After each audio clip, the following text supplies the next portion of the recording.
ఇకపోతే బీజేపీ రాష్ట్ర అధ్యక్షుడు రామచంద్రరావు ఆసక్తికర వ్యాఖ్యలు చేశారు సార్. తెలంగాణలో బీఆర్ఎస్ సున్నా కాబోతోంది, బీజేపీయే ప్రత్యామ్నాయం కాబోతోంది. అంతేకాదు కమలం పార్టీ గేట్వే ఆఫ్ తెలంగాణగా అవ్వబోతోంది అని చెప్పేసి ఆయన వ్యాఖ్యానించారు సార్. ఈ వ్యాఖ్యల్ని ఎలా చూడాలంటారు? గేట్వే ఆఫ్ తెలంగాణ కానీ చాలాసార్లు గేట్ దగ్గర ఆగిపోతున్నారు. సమస్యది సో గేట్ లోపలికి రావడం లేదు. గేట్వే తెలంగాణ గేట్ దగ్గర ఆగిపోతే ఎట్లా? సో అందువల్ల భారతీయ జనతా పార్టీ గేట్ దగ్గర ఆగిపోయిందంటే దానికి ప్రూఫ్లు చాలా ఉన్నాయి కదా. మీకు దుబ్బాక, హుజూరాబాద్ ఉప ఎన్నికలు, జిహెచ్ఎంసీ ఎన్నికల్లో బీజేపీ సాధించిన అపూర్వమైన విజయాలు. ఎందుకంటే దుబ్బాకలో మామూలు మోరింపు కాదు, అది BRS sitting seat. BRS sitting సీట్లో బీజేపీ సో పూర్తి శక్తులు బీజేపీ కార్యకర్తలంతా రంగంలో దిగి పెద్ద ఎత్తున కృషి గెలిపించారు. అఫ్కోర్స్ రఘునందన్ రావు బీజేపీ కార్యకర్తల కృషి కన్నా తన పలుకుబడి, తన వ్యక్తిగత కృషి ముఖ్యమని అనవచ్చు. కానీ బీజేపీ కార్యకర్తల కృషి లేనిది రఘునందన్ రావు రోజుల్లో దుబ్బాక గెలిచేవాడు. అఫ్కోర్స్ రఘునందన్ రావు అభ్యర్థిత్వం కూడా ఖచ్చితంగా గెలుపుకు ఒక ఫ్యాక్టర్ కాదని ఎవరు అనలేరు. సో కానీ ఆయన అప్పుడు మునుగోడుతో పోల్చి అక్కడికి అమిత్ షా వచ్చినా ఓడిపోయాం, నా దగ్గరికి అమిత్ షా రాకపోయినా గెలిచామని కంపేర్ కూడా చేసుకున్నాడు. కానీ బీజేపీ కార్యకర్తల శ్రమ, వాళ్ళ కృషి అపూర్వమైనది దుబ్బాక గెలుపులో. సో ఆ రకంగా బీజేపీ శ్రేణులన్నీ తీసుకున్నాయి కనుక మీకు దుబ్బాకలో స్వల్ప మెజార్టీతో 1000 ఓట్లతో బయటపడగలిగింది బీజేపీ. తర్వాత హుజూరాబాద్ అయితే కనీవిని ఎరగని ఉప ఎన్నిక. కేసీఆర్ తనకున్న సర్వశక్తులు ఒక ఉప ఎన్నికలో పెట్టి ఈటల రాజేందర్ను ఓడించడానికి ప్రయత్నం చేశారు. మామూలు ప్రయత్నం కాదు. నాకు బీఆర్ఎస్ నాయకులు కొంతమంది చెప్పారు, అసలు మా సార్ నేను ఈనాడు చూడలేదు ఇట్లా అని. ప్రభుత్వము దళిత బంధు లాంటి పథకాలు ప్రకటించి ప్రభుత్వాలు ఎన్ని చేయాలో ఎన్ని చేయకూడదో అన్నీ చేశారు. ఎన్ని చేయాలో అన్నీ చేశారు, ఎన్ని చేయకూడదో కూడా అన్నీ చేశారు. కమ్ వాట్ మే ఈటల రాజేందర్ను ఓడించాలి అని. బట్ ఈటల రాజేందర్ 25,000 మెజార్టీతో గెలిచాడు. ఈ 2 విజయాలు మామూలు విజయాలు కాదు. జిహెచ్ఎంసీలో బీఆర్ఎస్ను ఒక రకంగా ఒక దశలో కంగు తినిపించి అసలు అధికారమే వస్తుందా అనే పరిస్థితి, బీజేపీ మేయర్ వస్తుందా అనే పరిస్థితి కూడా వచ్చింది. ఆ టైంలో కాంగ్రెస్ పరిస్థితి ఏంటి? హుజూరాబాద్లో 3,000 ఓట్లు, మీకు దుబ్బాకలో డిస్టెంట్ థర్డ్, నాగార్జున సాగర్లో జానారెడ్డి లాంటి కాంగ్రెస్ వృద్ధుడు, భీష్మాచార్యుడుగా వెటరన్, అన్ని ప్రభుత్వాల్లో మంత్రిగా ఉండి ప్రతి ఎన్నికలోనూ గెలవగలిగే సామర్థ్యం ఉన్న నాయకుడు, మామూలు నాయకుడు కాదు కదా జానారెడ్డి. ఎన్టీ రామారావు కాలం నుంచి చూస్తున్నాం ఆయన ప్రత్యేకతను. సో అలాంటి జానారెడ్డిని స్వర్గీయ నోముల నరసింహయ్య కుమారుడు, ఒక కంపారిటివ్లీ పాలిటిక్స్లో కొత్తవాడు, అలాంటి వ్యక్తి ఓడించగలిగాడు నాగార్జున సాగర్లో. కాంగ్రెస్ పార్టీ గెలవలేకపోయింది. మీకు హుజూర్ నగర్లోనైతే ఉత్తమ్ కుమార్ రెడ్డి పార్లమెంట్ సభ్యుడు, ఆయన రాజీనామా చేసిన సిట్టింగ్ సీట్లో కాంగ్రెస్ ఓడిపోయింది. సో ఇవన్నీ చూసినప్పుడు సహజంగానే గేట్వే ఆఫ్ తెలంగాణగా ఆ రోజు కూడా బీజేపీనే భావించారు. బీఆర్ఎస్కు బీజేపీయే ప్రత్యామ్నాయము అని భావించారు. కానీ ఏం జరిగింది? అసెంబ్లీ ఎన్నికలకు వచ్చేవరకు డామిట్ కథ అడ్డం తిరిగింది. బీజేపీకి 14% ఓటింగ్ వచ్చింది. 2019 లోక్సభ ఎలక్షన్లో 20% వస్తే 2023 అసెంబ్లీ ఎలక్షన్లో 4 ఏళ్ల తర్వాత 14% వచ్చింది. 20% కాస్త 14% పడిపోయింది. 1/3 ఓటింగ్ ఎగిరిపోయింది. లోక్సభ ఎన్నికల్లో ఈసారి కూడా మళ్ళీ 35% వచ్చింది. కానీ అసెంబ్లీ ఎన్నికల్లో నిలబడుతుందా? ధర్మపురి అరవింద్ ఒక ఇంటర్వ్యూలో ఆవేదన పూరితంగా, అదేదో పార్టీని ధిక్కరించేందుకో పార్టీని విమర్శించేందుకో అనలే, ఒక భారతీయ జనతా పార్టీ ఎందుకు రాష్ట్రంలో అధికారంలోకి రాలేకపోతుంది అన్న ఆవేదన నుంచి ఆయన ఒక వ్యాలిడ్ క్వశ్చన్ వేశాడు. మేము ఎందుకు లోక్సభ ఎన్నికల్లోమో ఇంతగా గెలుస్తున్నాం? 24లో 8 లోక్సభ సీట్లు, 8 సీట్స్, 2019లో 4 సీట్స్ గెలిచాము. కానీ అసెంబ్లీ ఎన్నికల్లో మీరు చూడండి, 2014 తెలంగాణ వచ్చాక 5 సీట్స్, 2018లో ఒక్క సీట్, 5+1 6, ఇప్పుడు 2023లో 8, 14, ఉప ఎన్నికల్లో 2 అనుకుందాం, 14 సీట్సే, 16 సీట్సే కదా. ఆ ఉప ఎన్నికలు పక్క పెడితే 14 సీట్స్, 5+1+8. తెలంగాణ వచ్చాక 3 అసెంబ్లీ ఎన్నికలు జరిగితే మూడిట్లో కలిపి బీజేపీకి వచ్చినాయి 14 సీట్లు, 5 + 1 6 + 8.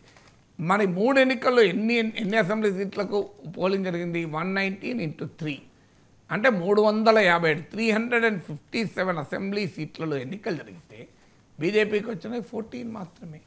సో మరి ఏమవుతుంది రాష్ట్రంలో? ఈ లెక్కన ఏం చెప్పింది కాదు, మళ్ళీ ధర్మపురి అరవింద్ అది కూడా ధిక్కార స్వరంతో క్రమశిక్షణ రాహిత్యంతో అన్న మాటలు కావు, ఆవేదనతో అన్న మాటలు. సో ఒక బీజేపీ నిబద్ధత కలిగిన కార్యకర్త మనసులో ఉన్న ఆవేదన ధర్మపురి అరవింద్ బయట పెట్టాడు.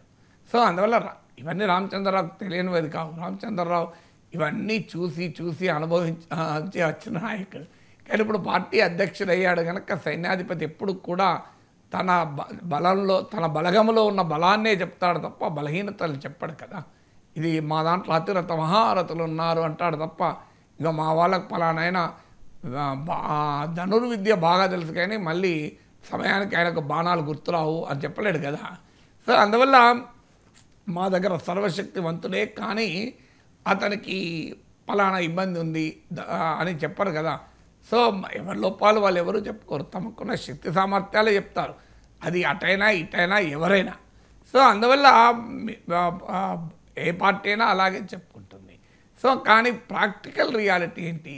చాలాసార్లు గేట్ దగ్గరికి వస్తున్నట్టు కనిపించిన గేట్ లోపలికి మాత్రం బీజేపీ ఎంటర్ అవుతలేదు, గేట్ దగ్గర ఆగిపోతుంది. దీనికి కారణాలని బీజేపీ అన్వేషించుకోవాలి.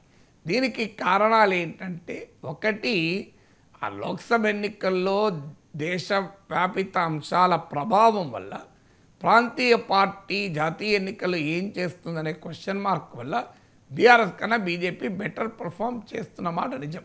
కానీ అసెంబ్లీ ఎన్నికలకు వచ్చే వరకు ఆ పరిస్థితి ఉంటలేదు. ఇప్పుడు మొన్న లోక్సభ ఎన్నికల్లో 35% ఓటింగ్ వచ్చింది, 20%. అసెంబ్లీ ఎన్నికల్లో 23లో మీకు అసెంబ్లీ ఎన్నికల్లో 14% వస్తే 2024 లోక్సభ ఎన్నికలు కొద్ది నెలల్లోనే జరిగిన ఎన్నికల్లో 35%, 21% పెరిగాయి. కానీ ఏం జరిగింది? మళ్ళీ 21% పెరిగిన తర్వాత కూడా మీకు అసెంబ్లీ లోపల బయట బీఆర్ఎస్ ఉన్నంత యాక్టివ్గా బీజేపీ లేదు. ఇలా రాజకీయ శిబిరంలో మీరు చూడండి, బీజేపీ 35% ఓటింగ్ వచ్చాక ఏ స్థాయిలో ఉండాలి? లేదు. ఎందుకు లేదు అంటే స్వయంకృత అపరాధాలు, సెల్ఫ్ గోళ్ళు, 3 నాయకులు ఉంటే 5 గ్రూపులు ఉంటాయి బీజేపీలో, ఒకరికొకరికి పడదు. మనం చూసాం కదా ఈ మధ్యకాలంలో బండి సంజయ్ వర్సెస్ ఈటల రాజేందర్ తన ఇంటి వద్ద తన అభిమానులను ఉద్దేశించి మాట్లాడుతూ బీ కేర్ఫుల్ నా కొడక అని అన్న మాటలు మనం వినలేదా? తర్వాత అది నేను రాజేందర్ సంజయ్ని ఉద్దేశించి అనలేదు అని చెప్పి ఫీలర్లు వివరణలు ఇచ్చినా అందరికీ తెలుసు కదా, ప్రాక్టికల్గా అన్ని పత్రికలు రాస్తాయి కదా. సో మరి ఈ స్థాయికి వచ్చిన బీజేపీ ఏమీ చేయలేని పరిస్థితి కదా. ఇప్పుడు ఒక సీనియర్ నాయకుడే కావచ్చు, పార్టీకి చాలా అవసరమైన నాయకుడే కావచ్చు, బట్ స్టిల్ ఏం చేసింది పార్టీ? చూస్తూ ఊరుకుంది.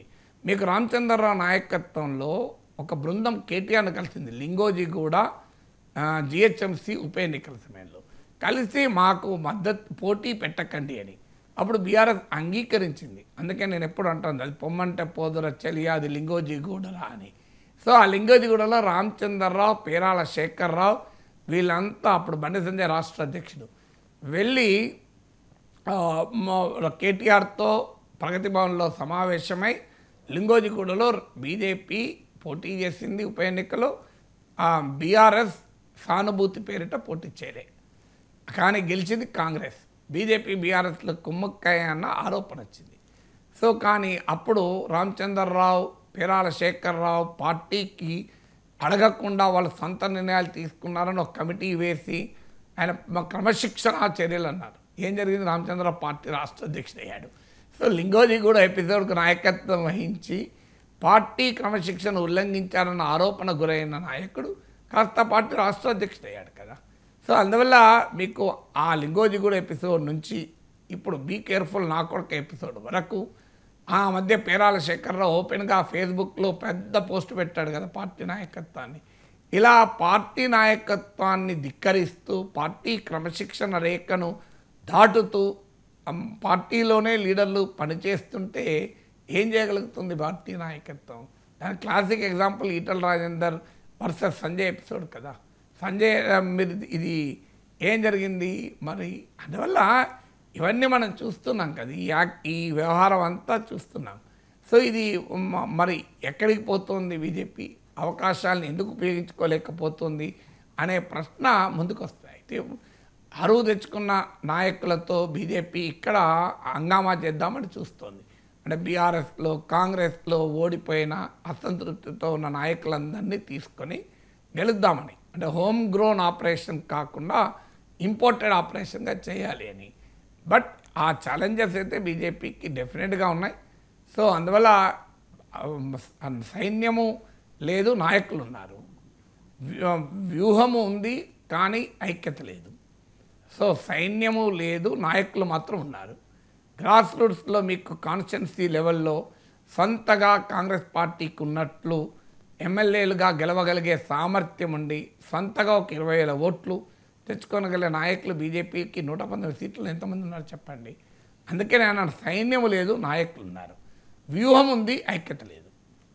మామూలు కానీ జాతీయ స్థాయిలో పరిస్థితులు అనుకూలంగా ఉన్నాయి, కానీ రాష్ట్ర స్థాయిలో వాటిని ఉపయోగించుకునే నైపుణ్యాన్ని బీజేపీ ప్రదర్శించలేకపోతుంది. అందువల్ల భవిష్యత్ ఏమవుతుందని మనం చెప్పలేం, కానీ ఇప్పుడున్న పరిస్థితి అది.